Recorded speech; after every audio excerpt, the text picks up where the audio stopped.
It's 2026 and you know what that means. Everybody and their mother is creating a top 10 movies of 2025, and I thought I'd give you my opinion, which is the objective opinion, of course, because there's no subjectivity in art. Kicking off at number 10, I've Richard Linklater's Blue Moon.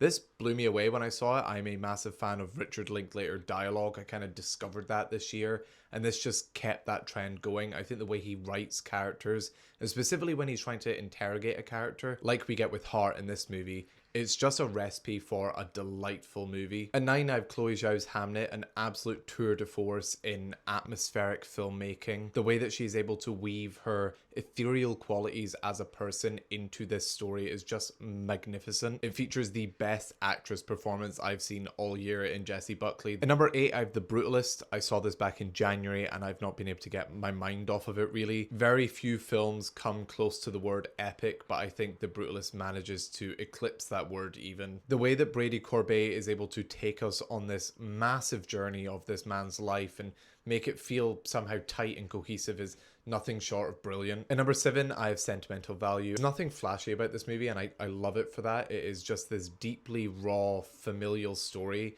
that explores human nuance in a way that I don't think many other people are. At number 6, I have Sorry Baby, perhaps my favorite screenplay of the year. The way that Ava Victor is able to compose a story that toes the line between so many different tones and make it feel so cohesive is still so impressive to me. At number 5, I have Begonia. I'm a massive Lanthimos fan, so it was no surprise that I adored this. Put two of the best actors in a room together and just let them act opposite each other and you were going to get a phenomenal film. I really adored how Begonia managed to provide its characters with such nuance that it didn't feel like it was swinging one way or the other. At number 4, I have a movie called Blue Film. This was a film that I saw back at Edinburgh International Film Festival. Shocking experience that has stayed with me to this day.